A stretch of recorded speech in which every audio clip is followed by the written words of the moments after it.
Okay, so this video is a look at action figure capes. One of the many figures I opened recently was this Robin,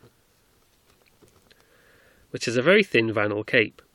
This looks very flimsy to me and could easily rip during some rough play.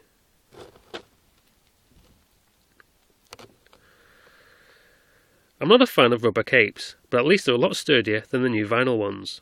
It would take a lot to rip the rubber capes off the back of Superboy and Supergirl here. As I've said many times before, I prefer cloth capes, which I thought was nostalgia talking, as the first figures I collected were from Star Wars. Both these Endor Luke and Emperor's Royal Guard figures have cloth garments. Star Wars figures also had vinyl capes and garments, like this Bespin Leia and Lando, which toy makers have now returned to, so it's all come full circle.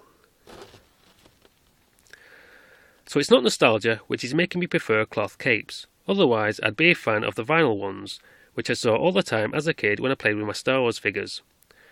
So it's the look and feel of cloth capes which makes them my favourite. Here are some excellent examples of figures with cloth capes and garments, which helps to explain why I like them so much. Here's Ra's al Ghul from the film Batman Begins, with an excellent huge red and gold cloth cape, which is velcroed around his neck so it's easily removable.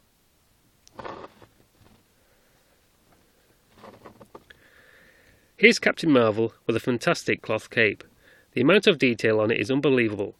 There's also a thin wire in it to help it keep its shape.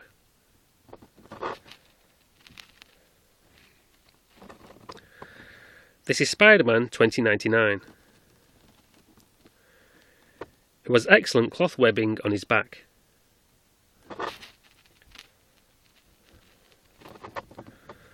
This is Rogue from the first X-Men film.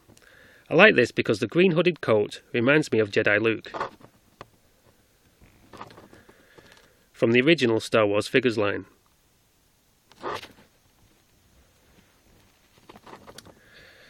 But the very best one is this Superman in Clark Kent disguise from the film Superman Returns.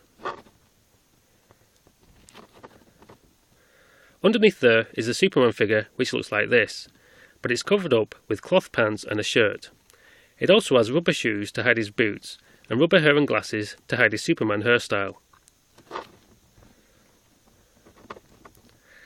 His back is a bit bulky because you have to fold his cape up there, but you have to give Mattel, the makers of this, 10 out of 10 for trying something this complicated at this scale.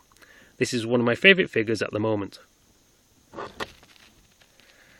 Okay, so that was a look at action figure capes, and hopefully you'll join me on another video sometime.